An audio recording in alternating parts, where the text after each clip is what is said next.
It's Wednesday night!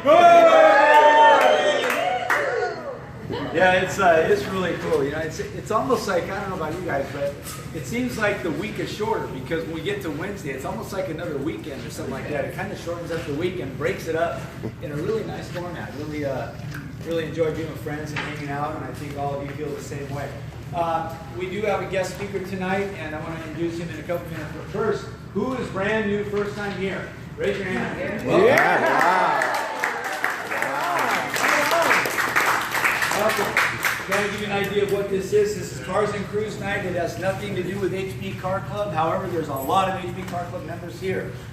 If you have a pre-1972 American hot rod, custom, classic, muscle, or vintage car, you're more than welcome to join us on the cruise, okay? These are some ground rules that we have set up and put in place for a reason. This is our organization, and this is how we set it up to be permanently.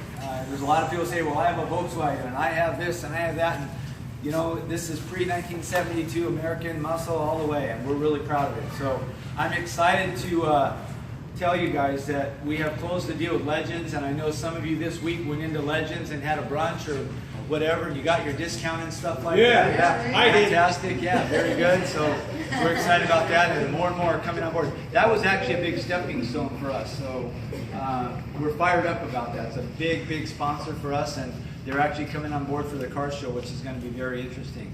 You know, when I talk about bringing in guest speakers, and a lot of you have written to me telling me, hey, you should announce to everybody who the guest speaker is. No, I don't. It's a surprise. Hey, if you missed the speaker, I'm really sorry. It's a bummer. But that's why we have it. We have the guest speaker. It's a surprise. We want you guys here. And that's why I do it the way I do it. It's set up in such a way that, hey, if you miss it, bummer, next time. Dano does a great job of recording all the speakers, so you can go on Facebook and see them and hear what they have to say. This week we have not only a car guy, but a historian of cars. I mean, him and his dad go way back, and he has accomplished a ton in this industry. I'm not going to steal his thunder.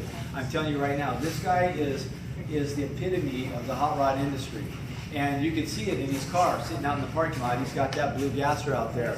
Let's give a big round of applause for Steve Carpenter.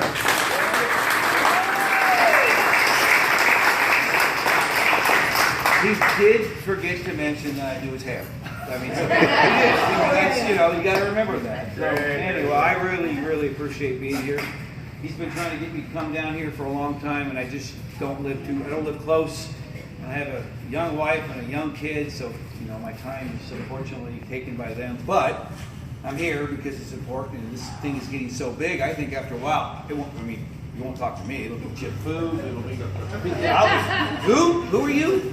So anyway, if you don't know who I am, my father in the 60s and 70s was the senior editor of Popular Hot Rodding, Super Chevy, 1001 Truck and Van Ideas. He did that for about, I don't know, 20 years or so like that. So I obviously followed in his footsteps. And so when I was young, my first car was a 14 in Idaho. It was a 74 Vega with a small block, which I traded for a 72 Chevy Love with a small block. Wow. And that was dead. So and it just so on and so on. Hitch and ride. Yeah.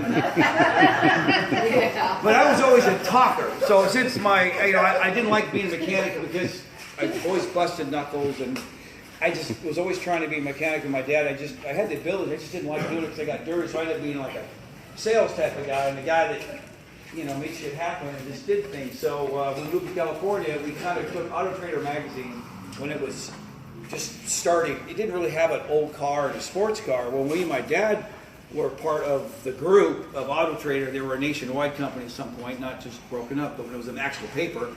So I like cars, so I started looking at all these old cars, and you'd be going through the magazine. If you guys, some of you old enough remember, they'd mix old cars and new cars. And if you're looking for old cars, so I started categorizing them in the back. And then it got so big, we made our own magazine. So I was pretty much the caveat of the old car trade that used to be that thick. So me and my father kind of did that for a long time. And so of course that means I know too much about every car because that's all like every magazine. Bought a lot of Daytonas. I bought a '69 Dodge Daytona in Oregon for 16 grand. Oh yeah, if you get you guys did that Polaroid, and I'm like, oh, that didn't make it in the magazine, darn, you know.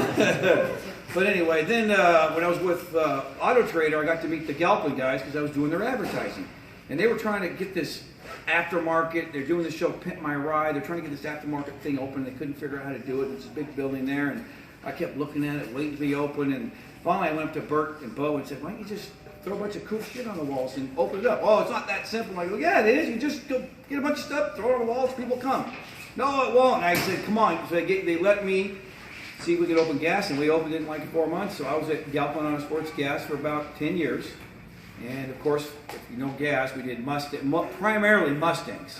And I got really bored with wide body Mustangs and Shelbys. So I decided one day, I said, I gotta do something different. And I was looking at this kid's Rat Fink t-shirt. And I remember my dad used to give me all these Rat Fink stuff, because he was back then, Rat Fink t-shirts. And I was like, those are cool. I go, when do you build something like that? And I go, that's like a gasser. And I go, a gasser? What's that? So I went home, started researching gassers, and I realized, you bet. So then the first gasser I built was a Galpin gasser, which was a 55 Ford. Then I did the Galpin gasser 2. Now, Gas didn't build those. I put their name on them because I ran the place, but they actually didn't build them because the owner, that wasn't their thing back then. It was Mustangs. So I had them built off-site, but I put their name on them and gave them all the press and all that stuff, because that's what you have to do when you're at that level at the company. So I built, they were all my cars that we built off-site. I did the 65 Chevelle, was a Galpin gasser 2. And then the big one was the gold Galpin gasser 3, which was a 57 Ford that was on the cover of Hot Rod. And then I met a young wife, moved out of the area, and I'm still building gassers now. And this is my 7th one. I did the Asphalt Animal last year at Grand National at 55. And now I have the Nova, and I'm really honored to be here and make me stand in front of all you people and talk about cars. But at the end of the day, this is what I want to do. I mean, this kind of stuff wins you right. It makes the week shorter. And not because you're older and things go faster, which does true. I mean, it's going to be Christmas turnaround. It's like, what the hell? But yeah, it does. It's really cool to do things, and I just wish where I live out in Chino, there's not a lot going on. There is, but because I drive a car that you can't drive 70 miles on the freeway, I got to pick and choose where I go. And like I said, it's an honor. I appreciate being here. Yeah. Great.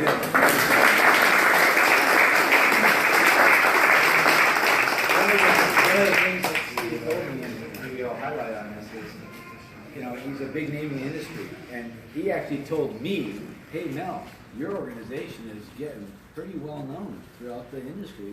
He's telling me. Well, no, that's one of the main reasons. Like, I had this thing, and he hasn't talked about, but I was at Bennett Castle, and they were auctioning off this huge billboard that they did. Everybody famous signed it like that. So I bought it, and I was talking to them, what am I going to do with this thing? It's too, my garage, nowhere to put it in the garage. I'm not going to put it in my work. That's why I said, Donovan, I got to give this to somebody. I'm just thinking, so every time I turn on Facebook and social media, this guy's doing something for the hot rod community, and I realize he's one of those guys that doesn't want things. He's not charging you guys. He's doing this to keep the hot rod world alive. And so one day I said, you know what? I'm gonna give it to him. And I didn't realize that it really was a perfect guy, because he's always giving, and this thing's getting big, and I hope it gets bigger. Yeah, it is. And and the cars, and it's fun. I just hope that, like I said, this thing just pretty soon you'll have to move to somewhere else or something. We're already talking about that. Chino. Yeah, Chino. Thank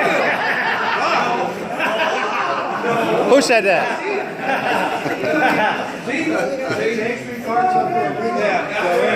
It's not in the Chino car club.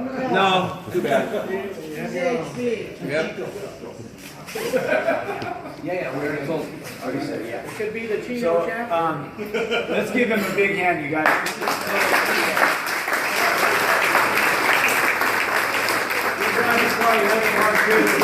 He's going to go on with us. One, two things I don't like to do, and I feel bad. I heard it when I came in. The two things I'll probably never do again is trailer park here and drive an electric car. Well, now I have a lot of vehicles, and I drive from Chino to Costa Mesa. So what I do, I didn't want to buy a Tesla. I mean, Jesus Christ, don't want a $100,000 stupid car I'm going to thrash, so I bought a Volt. But if my Volt out there, lowered, custom painted, I charge it with 240 amps, and it smokes the tires. I have the only custom Volt. I customize everything. All my cars are not stock. But I won't drive an electric car, and I won't tow. Everybody's like, well, car's being towed. I've never seen that. I'm like, sorry. Well, I'll make sure I won't do that again. I'll drive. You got an open door. You can do that anytime you want. All right, so we gotta get going here. We're gonna go on the cruise. It's gonna be a lot of fun tonight. You guys, I don't know if you know this, but it is the U.S. Open of surfing. So it's gonna be busy downtown. So we're gonna have a lot of people talking at our cars tonight. It's gonna be a lot of fun. Let's get on with it. We're gonna do, I need two women, both of you guys come on up. You're gonna pull a number and you're gonna read the number. How's that? Okay. Pull a number and then give us your tickets.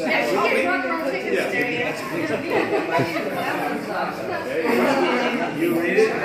Real loud, real loud. Last three numbers. Just the last one. 723. 723. 723 going once, 723 going twice. What's that say? 723. You don't have glasses either. 752. Okay. No, we can draw again. Go ahead. 708. 708. Wow, winner, winner, winner.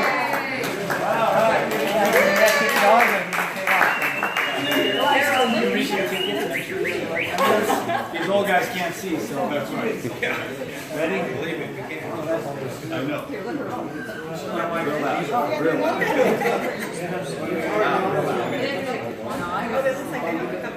0770. Last three numbers, 770. You gotta come on, hey. Oh, Janet. Way to go, Janet. Very good. Let's move quick.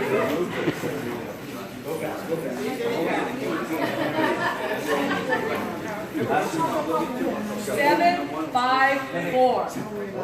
7x4. Hey!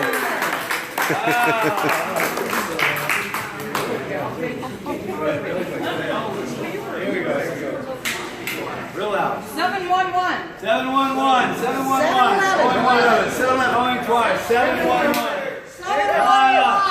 Whoa! Mark Emerald. Hey, Mark. Mark, you just won. What are you gonna do?